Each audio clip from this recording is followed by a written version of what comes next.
만약에 친구한테 돈을 1,000만 원을 빌리고 한 달 만에 개인회생 신청했다. 그러면 고소 당할 위험이 있죠. 우리가 제외하기 싫어도 개인회생 채권자가 고소를 했어요. 그런데 고소를 해서 만약에 이게 사기 채권으로 인정이 되면 면책이 안 되거든요.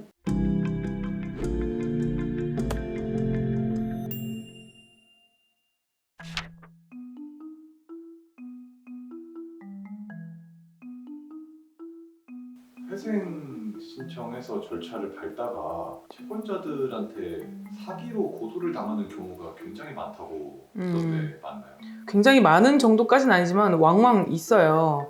개인회생 신청을 하게 되면 아무래도 이제 더 이상은 기존의 약정한 스케줄대로 변제를 하기가 어려워지는 거잖아요.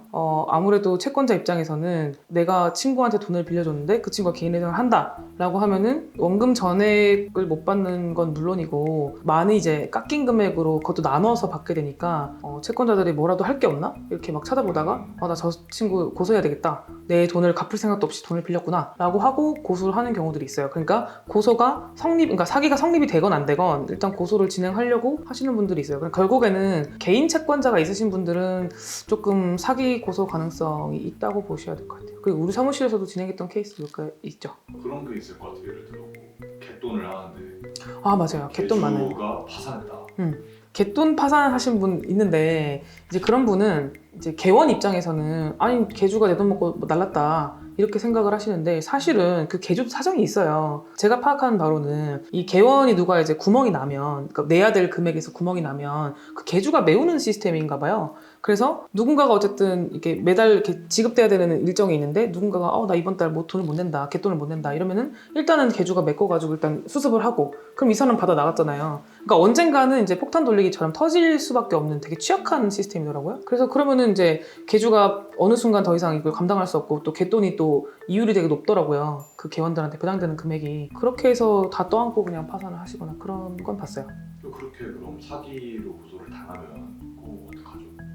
잘 방어를 해야죠. 일단은 그 기준이 조금 있는데 100% 들어맞는 건 아니고 얼마나 최근에 빌리고 했냐. 빌리자마자 만약에 개인회생을 했다면 조금 아무래도 고의성이 좀 높아지겠죠. 이 사람이 대체 갚을 생각이 있었던 거야? 라고 볼 가능성이 높겠죠. 그래서 실제로 제가 수사관님한테 물어봤어요. 경찰서가 어떻게 되어 있냐면은 이제 일반인들이 이제 고소장을 들고 가잖아요. 뭐 이 사람이 내 돈을 뭐 떼먹고 어쩌고저쩌고 이렇게 써가지고 이제 가잖아요. 그러면은 그렇게 쓰나요? 아니 그렇게 쓰는 보통 그렇게 쓰시죠. 일반인들이 오시면 그러면은 이제 경제팀 사건의 70%가 거의 사기 사건이거든요. 그럼 와가지고 이거를 이제 해달라고 하면 경찰들이 다 접수를 해주는 게 아니고 보통은 이제 수사민원센터에서 이 사람의 고소장을 접수를 할지 말지를 한번 검토를 해요. 그때 그 단계에서 빌린 지가 얼마 안 된 분들은 받아주고 빌린 지가 좀 오래되셨거나 이자를 좀 많이 받아왔던 분들은 좀 반려시키고 이런 경향이 있어요. 그러니까 이게 100%는 아닌데 어쨌든 빌린 기간을 한번 체크는 해요. 이제 만약에 친구한테 돈을 1,000만 원을 빌리고 만약에 한 달 만에 개인회생 신청했다. 그러면 고소 당할 위험이 있죠. 그럼 그렇게 어쨌든 고소를 당하면은 그것도 변호사님이 맞서 싸워주시나요? 맞서 싸워야 되는데 별도의 약정을 하고 맞서 싸워드리긴 하죠. 좀 경우에 따라 다른 것 같아요. 그러니까 누가 봐도 이게 이제 방어가 안 되는 케이스가 있거든요. 그런 경우에는 채권에서 제외를 시키기도 해요. 우리가 제외하기 싫어도 개인회생 채권자가 고소를 했어요. 그런데 고소를 해서 만약에 이게 사기 채권으로 인정이 되면 면책이 안 되거든요. 원래는 다 면책 대상 채권이 되잖아요. 개인 채권도. 근데 그 안에서 사기 채권, 불법행위 채권은 이제 면책이 안 되기 때문에 그런 경우에 어차피 빼야 돼요. 그래서 그걸 이제 우리가 미리 뺄 수도 있는 거고 이제 진행을 하다가 채권자가 이 사람 사기로 처벌받았다라고 하면은 이제 그 객관성을 인정받아서 빠지기도 하고. 그럼 실제로 사건 진행하실 때 그 의뢰인이 이렇게 진행하는 도중에 막 고소를 당하고 이런 경험들도 많이 있으신 건가요? 네, 있죠. 그래서 그런 사건들은 좀 길어져요. 사건도 길어지고 보정도 많고 또 회생위원도 워낙 그 개인 채권자들이 이 일을 많이 하니까 서류도 좀 꼼꼼하게 보시는 편이고 사기라는 게 이제 고소를 당하고 처벌받고 끝나는 게 아니라 벌금형의 경우에는 그냥 약식으로 500만 원 납득 500만 원 내고 끝낼 수도 있어요. 근데 이제 공판으로 가는 경우도 있거든요. 그러면 이제 형사 재판까지 가야 되잖아요. 그럼 그런 경우에는 그 재판의 또 추이를 지켜봐야 되니까 좀 길어지는 경우도 있고 그래요.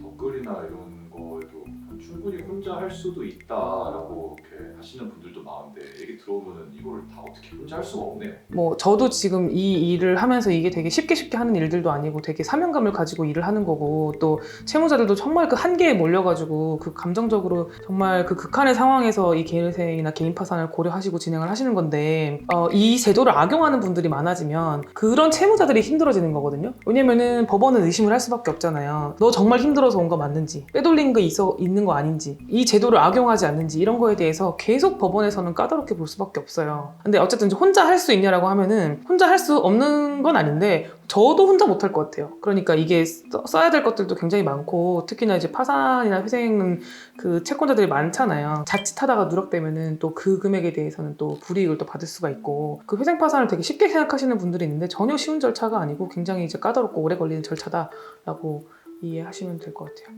하지만 혼자 할 수 없는 건 아니에요. 할 수 있어요. 어떤 분들은 시간 많고 배움의 의지가 있고 법원에서 계속 보정받고 이런 거에 대해서 크게 그 열린 마음을 가지고 계신 분들은 할 수도 있겠죠.